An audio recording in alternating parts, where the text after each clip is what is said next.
Okay, so we're talking about, really the theme for the week is exploring the relationship between faith and works, because we're looking at creating unwavering faith. So unwavering faith through works is the idea. You can't have faith without works.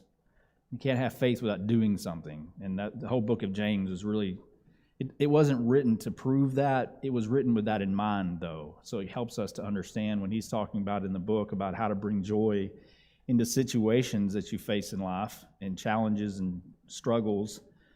The only way to do that is actually act. And you act in accordance with God's word, which that's what faith is. The activity of looking at what God's word is, believing him enough, believing in it and in God enough to actually do what it says. That's what faith is. And so we don't want to try to, like so many people in the world, try to divorce faith and works. They're not separable. You can't have one without. Now you can have works without faith, without the true faith, but you really don't have works without some kind of faith, right? Anything you do is based on things that you think and believe.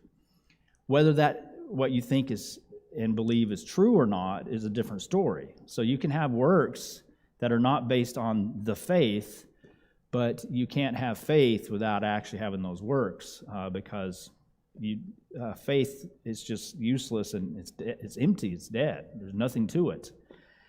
And so James tells us in chapter 2 that works actually vitalize or bring to life our faith, and not the other way around. Our faith doesn't bring to life our works, although in essence it does, but in reality it's our works that bring our faith to life. So we're going to see that. You can see that, of course, all through the book of Proverbs. One of the things we face in Proverbs is, it's obvious to see that he's telling us how to do what we're supposed to be doing, how we're supposed to use wisdom in the life that we're living. So we have Proverbs 8 through 24, which we discussed. But Proverbs chapter 8 is the personification of wisdom, and it's an interesting passage. It's an interesting chapter because of that very thing, and it gives us insights into wisdom, and it's presented as if as wisdom in herself is calling out and teaching. So there's a lot there. That's what we're going to focus on in the class. But then we have chapter 9, which is a contrast between wisdom and folly, and then chapters 10 through 24 are various proverbs that Solomon put together, and not just Solomon. Most of them are from Solomon, but some of these in these chapters, they may be all from Solomon in these chapters, but we know that in the book itself there are more than just his. But these are collected from his thousands of sayings that he had. And then 1 Kings 5 through 8, we have the plans that Solomon made with Hiram to build the temple, and then the construction of the temple and the great detail. It goes into great detail describing it, and then the dedication of the temple with prayers and offerings, and that's basically what we see in 2 Chronicles 2 through 4 also. They have a little bit more detail in that one about the furnishings of the temple, but it's basically the same thing. And the emphasis of that in 2 Chronicles is the beauty of the temple. That's something that's emphasized in that section. And that probably relates to, the emphasis of that, it probably relates to the reason the books were written in the first place, right? So 1 Kings and 1st and 2nd Kings and 1st and 2nd Chronicles were written at two different times, and there are other things going on, and there are other purposes that they have this history laid out for them. And they're not invalid purposes, they're perfectly legitimate purposes, but since they have different purposes, sometimes they emphasize different things. They bring out things. One may leave out some things that the other one will include. And, we see that in the gospel accounts too, Matthew, Mark, Luke, and John, with the life of Jesus. All right, so before we get going, I want to open it up and see if there's any questions. If there are any questions from any of the readings that you jotted down that she's like, hey, I think this would be good to discuss, or that was confusing or anything like that.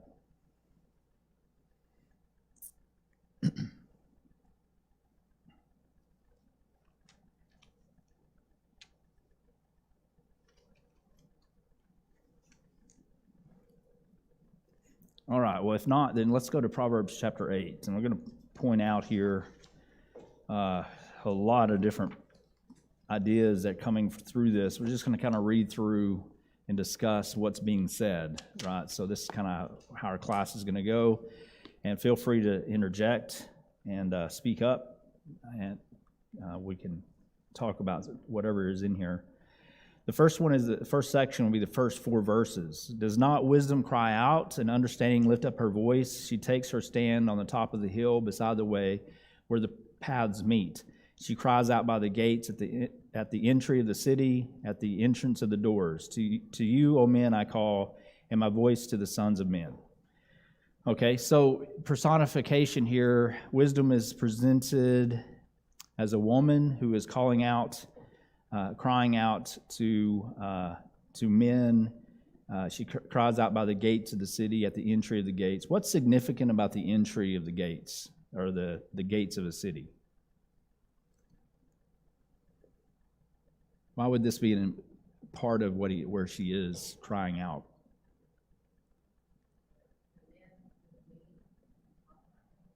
Yeah, this is generally where in ancient times they would meet and have discussions about problems and trying to figure out how to fix things in the community or whatever. So it's not it's not just talking about everyone in general, although it applies to everyone. Everyone needs wisdom, but seeking wisdom in leadership and how you're going to try to help the city function is an important part of that, which plays into this as well.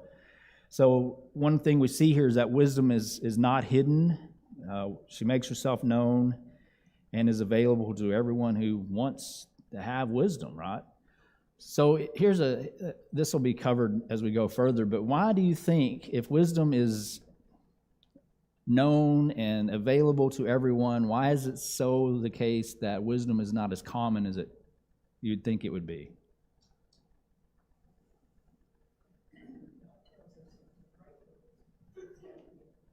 All right, so that's definitely touching on there, because we should be praying for wisdom in James chapter 1, especially those are in that context. It's about the wisdom to know how to handle the situations that we're in. That's wisdom, right? Trying to figure out what the Bible says and how to put it into practice. All right, so what does that tell us about why people would not be wise? I think there's a lot of difference between knowledge and wisdom, understanding and wisdom. Knowledge is one thing, being that is wisdom. All right, good. So we may have a lot of people with knowledge. We go through life and we learn lessons constantly, and you can learn a lot of wisdom by going through, right? But that's really hitting on something important part of this that we all know. But when we're talking about wisdom and knowledge, what is the deciding factor, or what is it that takes someone from having knowledge to having the ability to apply the knowledge, which are very different things? Experience and determination.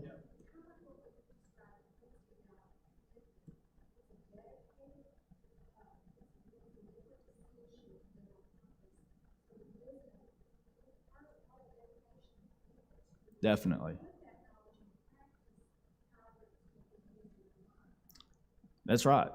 So those are definitely true. Definitely true. Is there anything else you get to add to that?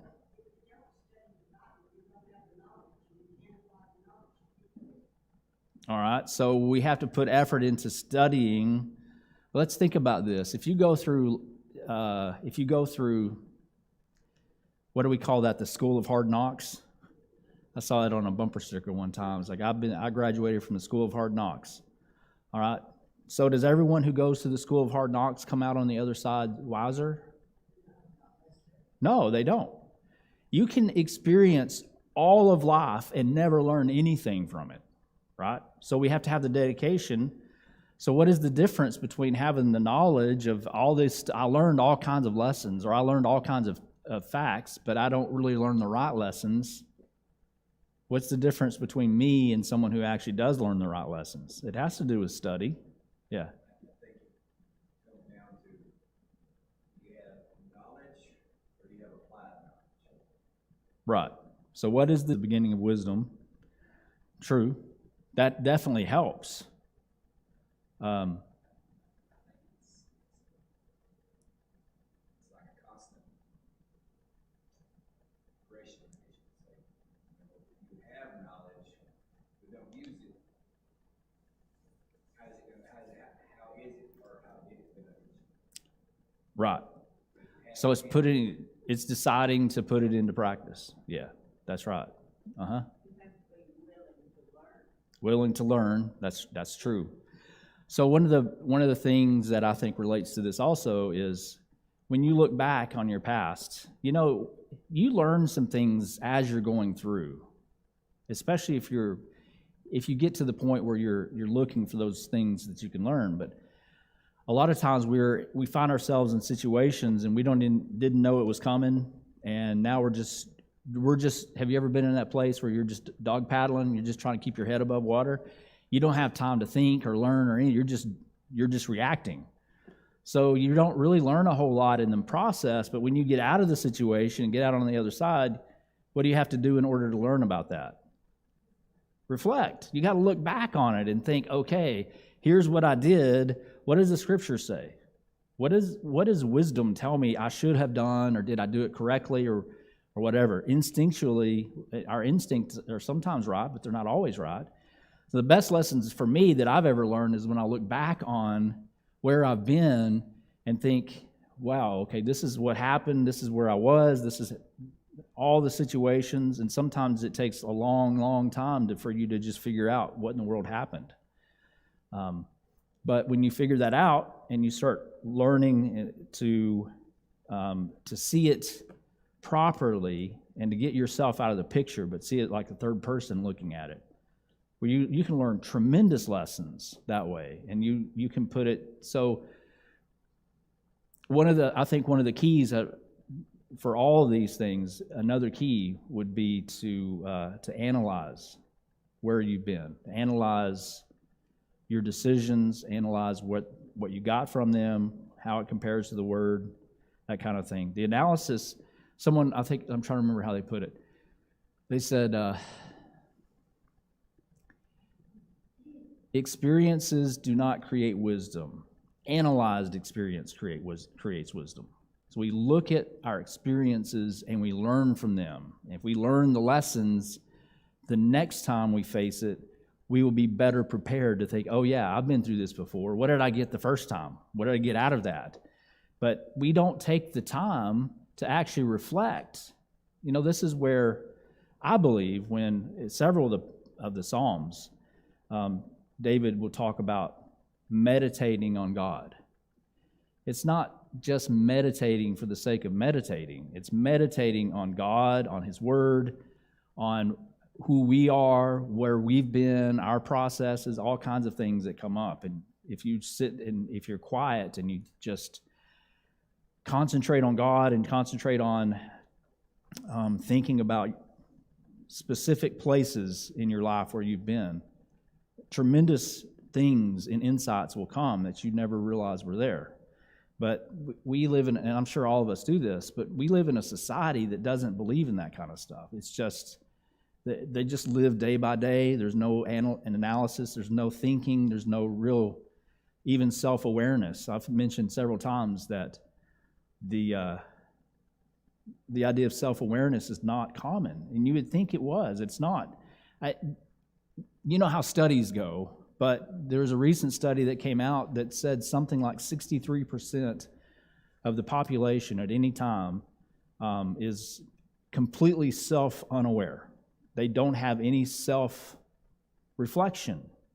They don't have habits of self-reflection. They just don't think. And it's not that they can't. Some people are actually starting to believe that they're literal robots. That's part of the conspiracy theories, that they're robots. 60% of the population aren't even real people. Well, that's dangerous thinking. But in a sense, they are robotic because they just go through life day after day after day, and they never really learn anything from it. I'm just existing today. What can I do to have fun and have pleasure? And and those things that will distract me from reality, right? And are there things today that people use for distractions? More now than I think ever before, right? There's, at any moment you can distract yourself. I mean, and it's easy to just go into la la land and you're not really living at all. But at least you're having fun, right? Until it ends. Okay, so that's kind of negative, but still. All right, so the excellence of wisdom is calling out for us, and we can learn to take take wisdom in and to learn.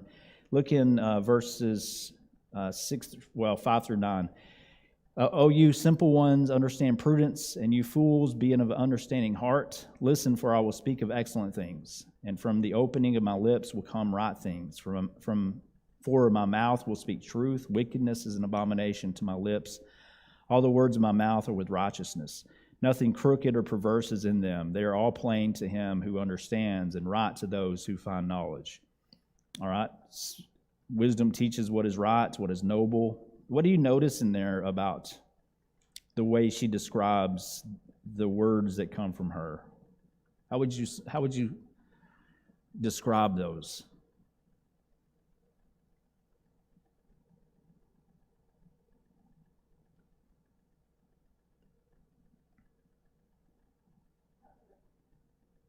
Sorry?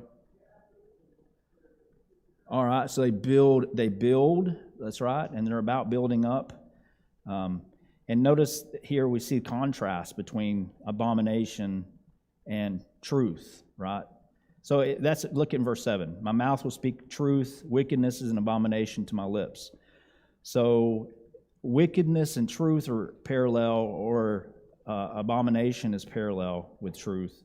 So the truth and wickedness are shown to be, they're parallel in the statement. Hebrew parallelism sometimes uses opposites to teach a lesson. So on one hand, she says, I speak truth. The other one is wickedness is not a part of my vocabulary. You would expect it in a contrast, you would expect truth to be contrasted with what? Lies, right? Error. But that's not the word that Solomon used. The word is wickedness. So there's something to that. Wickedness is of course what?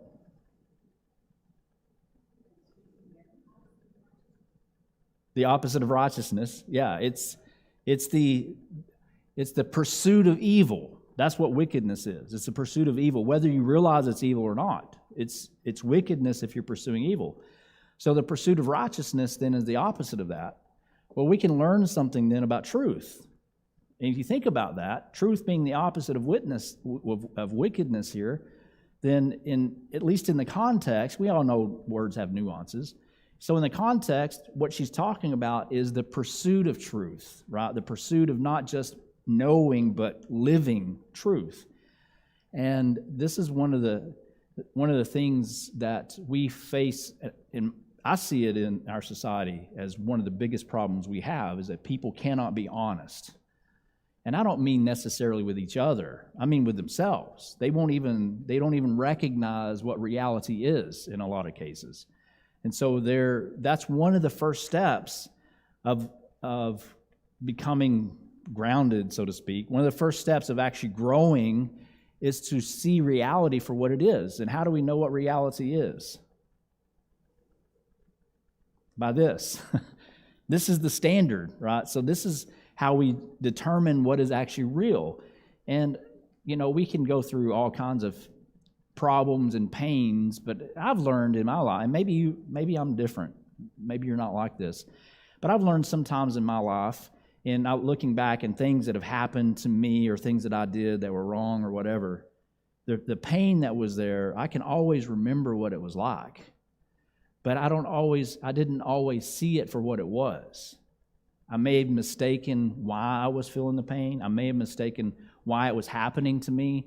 I may have thought one thing and it was actually another. Have you ever been in a situation? I've been in this just recently. I ran into this where I realized something was happening to me in my life a long time ago, and I realized that I'm probably the one who caused the most of the problem, and I never saw myself as the problem before. Well, that's some insight that you can use to help you in the future. But if you don't think about it, you'll never realize that. You never know that. And in order to do that, you have to be honest with yourself. I remember hearing that for years and years, and I remember thinking more than once, I don't know if I'm being honest with myself. And I don't know how to be honest with myself if I'm not being honest with myself. Because how do you see something that you're refusing to see if your brain is not letting you see it? Well, it takes time and prayer. It's the only thing I can say. But when you start finally understanding truth, you can see a lot of things. And sometimes you're still wrong about it. But all right, so we have noble things that are spoken here. Then we have the value of it in verses 10 and 11, which says, receive my instruction and not silver, and knowledge rather than choice gold, for wisdom is better than rubies, and all the things one may desire cannot be compared with her. All right. Why is that? I mean, we know it's true, but why is it true? Why is it that wisdom is more valuable than anything that we can possess?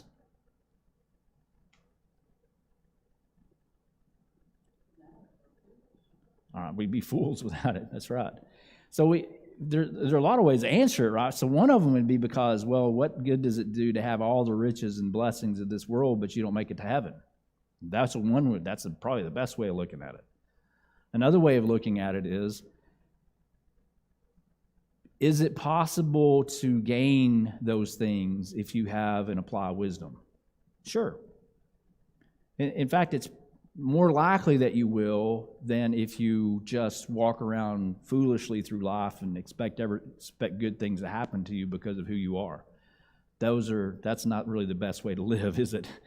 But if you want to live wisely and smartly in this life, you might can find blessings, although that shouldn't be what we're seeking. Ultimately, we're seeking a relationship with God, right? But remember, Proverbs are not just about the spiritual, they're also about the physical. The things that make life work on earth. And sometimes making life work means that sometimes we gather resources and things so that we can use it for other people, use it for God especially. All right, any thoughts?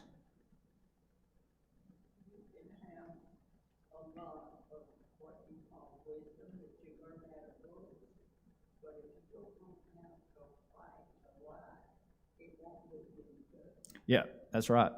And that's why it requires us to think deeply about what it says and think, okay, what does this mean for me? How do I put this into practice?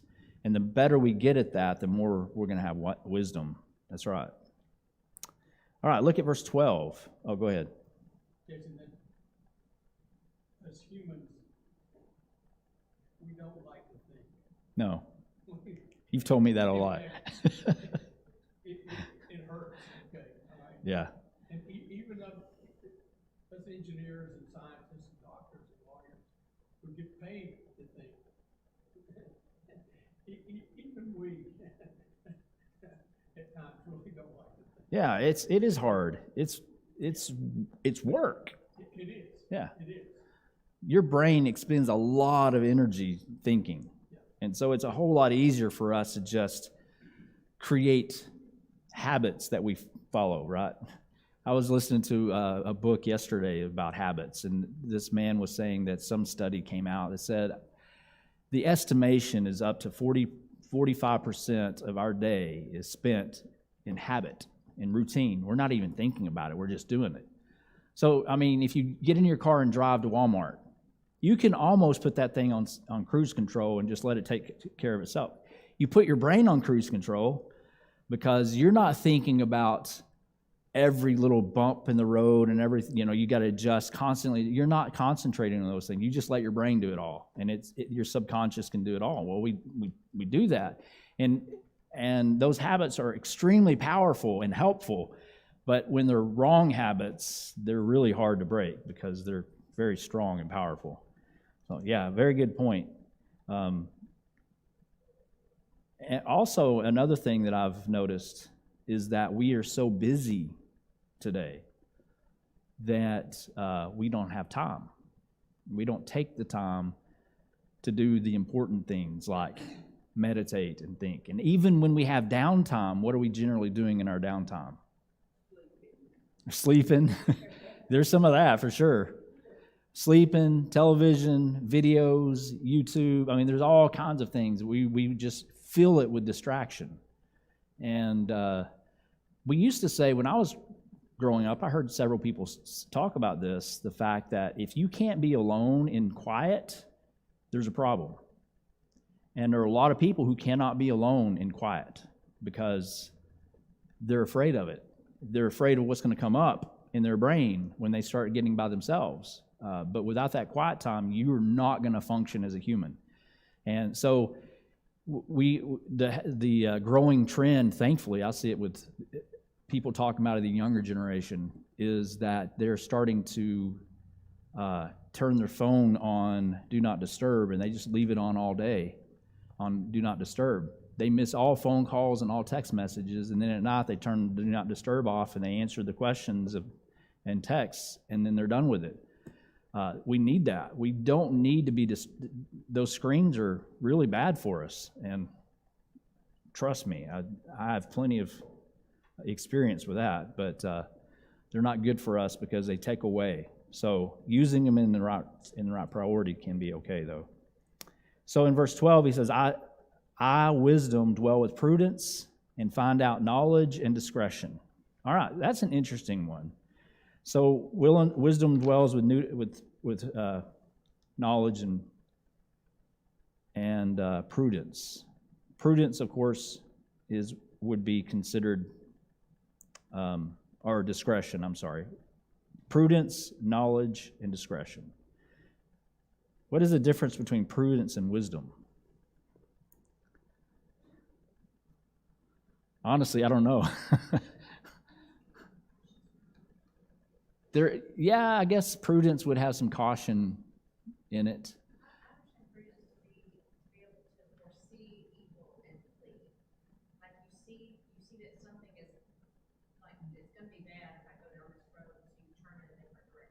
Okay, so it gives you kind of a warning system kind of. You're prudent to, yeah, okay, I can see that. I think they definitely have a lot of overlap, don't they? Act prudently. Well, that tells me to act wisely, right? I'm going to be smart. So, anyway, wisdom dwells with prudence. This is Proverbs chapter 8, verse 12. And then look at what it says. She calling out, says, and find out knowledge and discretion. So, knowledge is required to have wisdom, but wisdom is required to learn more knowledge. Isn't that interesting? Well, how does that work? You can't be wise if you don't learn about what's going on. If you don't know and ask questions, like, did you end up being, because the world's constantly changing and situations are constantly new. You don't experience the same exact thing twice. So you have, there's different nuances to each experience. Exactly. Okay, what is this? And yes, wise, how do you know this? But how does that apply to other things? And you have to be smart. It takes wisdom to know how to learn, right? Which is really ironic. It's kind of like the whole, the newer generation is acting like they're the only ones that have had to go through this. But you have to have, what do you have to have in order to get credit? You have to have good credit. Well, what do you have to have in order to rent a house the first time? Credit. What do you have to have a job? Experience. If you don't have experience, how are you going to get a job? Well, there's answers to that, obviously, but on the surface, it looks like, well, might as well just not worry about anything, right? And that's what I'm actually hearing people say. I guess I just don't worry about it, and I'll just live with my parents till I'm 40. Well, that's not how it works, right? Every generation has had to face that. Coming out of high school, or for me, earlier than high school, going and get a job, I didn't have any experience at all. So what did I do to get experience? I went and found a job. Something that would allow me to start somewhere, and then you use that to jump up. We know how it works. You don't just get a job and think I'm going to be here for the rest of my life. You try to find other places that you can go or find a way to move up in the company or whatever it is. And so what does that mean? You get smarter, you get wiser in how to do that. So with wisdom, that's the thing. You start off with a little bit, and you gotta have a little bit there, which is one of the reasons we have Bible classes and one of the reasons we have parents, hopefully, that'll teach us some things. And then with that, we kind of build on that, and we start learning how to learn. We start learning how, this is what I can do, tips and tricks and hacks so that we can start learning more and more about how to learn. And I think that's probably the best lesson that I've ever learned is how to think and learn from situations. And I'm still learning how to do that, but I think we can keep getting better at it. All right, any other thoughts? Jason, when we reflect back, okay, if we don't have the humility to say, oh man, that was really dumb, okay, we're not going to get there. That's right. The humility is like underlying the key of all that, isn't it? That's right. If you already think you've got it figured out, you're not ever going to learn anything. You got to be seeking truth in order to find it. So look at verse 13. The fear of the Lord is to hate evil, pride and arrogance in the evil way, and the perverse mouth I hate. All right. So remember the I here is talking about wisdom, but you could also say apply that to God. So the fear of the Lord means to hate evil. Do you think it's appropriate for us to constantly walk around with hatred in our heart because of all the evil? Aren't we supposed to hate evil? So anytime I see evil in the world, I should hate it. And that means then that I should walk around hatred all the time because evil is everywhere. Obviously, that's not appropriate. Yes. And we're not actually even talking about an emotion when we talk about hate. In the Bible, hatred can be an emotion, but I promise you, if you walk around hating every sin you ever see, you're going to be a miserable person. And in fact, the opposite of that is what we're told to do. What should we be walking around? How should we look at other people who are around us? With love. And that's how could you imagine what Jesus would have done if he would have come in onto this earth and he would have been actually right in doing it, but every single evil thing he saw, he condemned. How often would he be condemning people? Constantly. Everywhere. And he was in people's lives constantly. I'm not suggesting that he didn't say, hey, this needs to be corrected. I'm saying that he didn't walk around with hatred in his heart. But I've known Christians who seem like it's their job that they got to be mad about everything they've ever seen. Well, you can live that way if you want to, but good luck. You're not going to last very long. You're going to burn out, and you're going to be really bitter, and nobody's want to be spending any time with you. So, that's when we start drawing lines around people and saying, around myself. I remember as a kid, a preacher illustrated it this way. First, we draw a line around us and our friends. No one else can get in here. And then we start cutting out some of our friends because they're just too this or they're too that, and we don't want to get along with them anymore. So we just kick them out of the circle. And then we have other things, and said pretty soon it comes down to you and your closest friend, and you're not really sure about your friend either. And what happens then? We draw a line around ourselves. Say, I'm the standard. Everyone else has to live up to my expectations, or you can't be in my circle. That's what happens when you live that kind of life of, I'm going to hate every sin. So we can't see it that way, but do we have to hate sin? Well, sure, we should, but we need to recognize what hatred is, and hatred, as I said before, is not always an emotion. Sometimes it's about a decision that we make. I'm going to shy away from or reject sin and wickedness. What does that mean? It doesn't mean that we reject people. It's that we reject sin. I'm not going to participate. I'm not going to do it. Remember when Paul was talking about the man in 1 Corinthians chapter 5 who was sleeping with his mother-in-law and the church was accepting of it? He says, I've already judged him. You should sit down and judge him as well. But then he said, I'm not saying not to have fellowship with those people who are on the outside, because if that were the case, you'd have to go up somewhere on some mountain, right? You have to be a monk and separate yourself from everyone. And he says it's not our position. It's not our place to be the judge of all the people around. It's our position to, of course, look after each other. And sometimes we got to make judgments. But the perspective has to be about,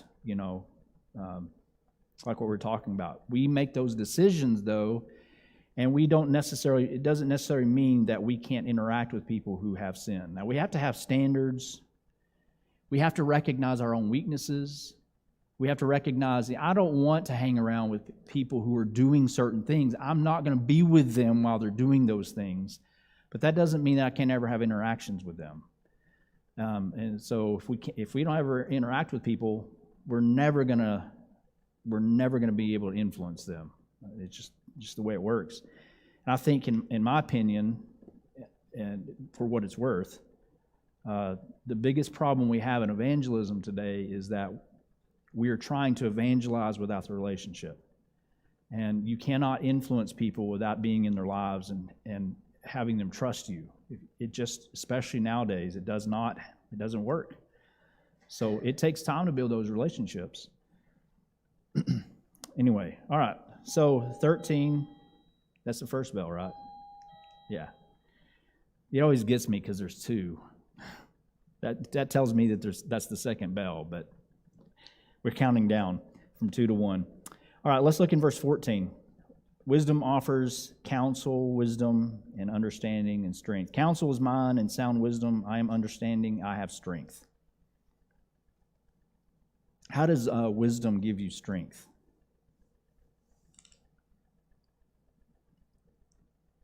What kind of strength are we talking about?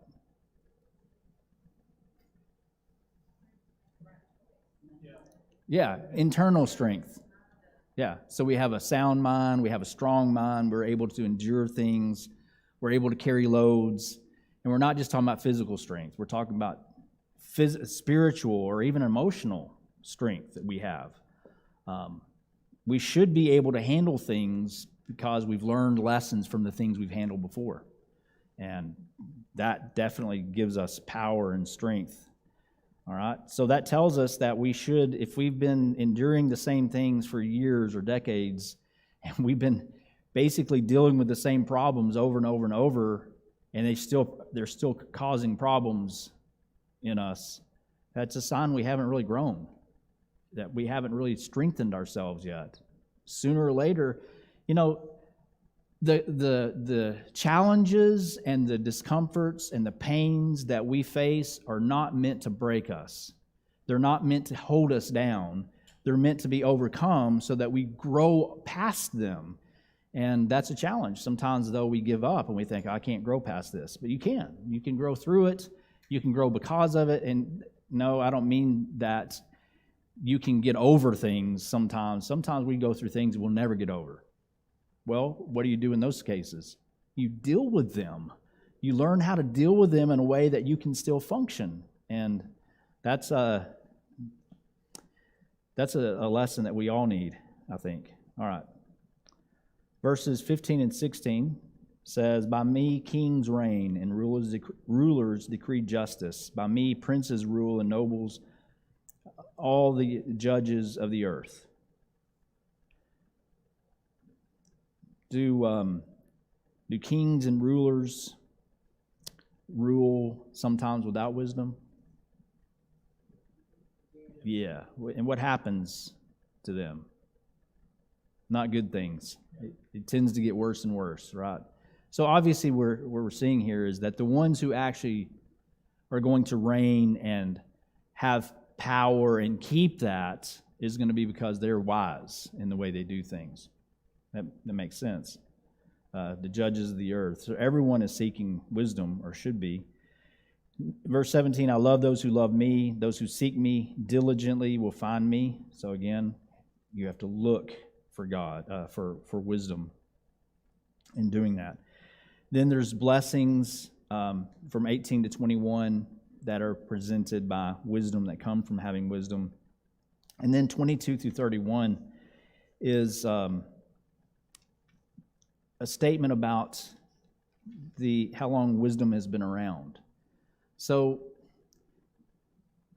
to ask the question, is wisdom eternal, is kind of a misnomer, because we're not talking about a being, right? This is a personification. But how long has wisdom existed? Yes.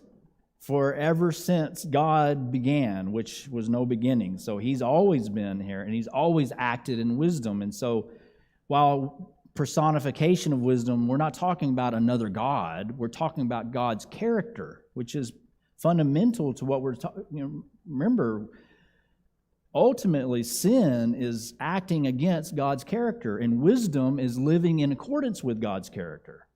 Well, how do we know that? Because God has always had the same character, and he's used wisdom from the very beginning when he created everything. She says in verse 22, the Lord possessed me at the beginning of his way, before his works of old.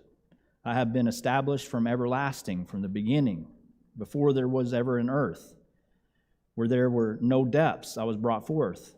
Or when there was no depths, when there are no fountains abounding with water, before the mountains were settled, before the hills I was brought forth, while as yet he had not made the earth or the fields or the primal dust of the earth. So the point is, before everything was done, I was already there. Okay, so where did God create wisdom?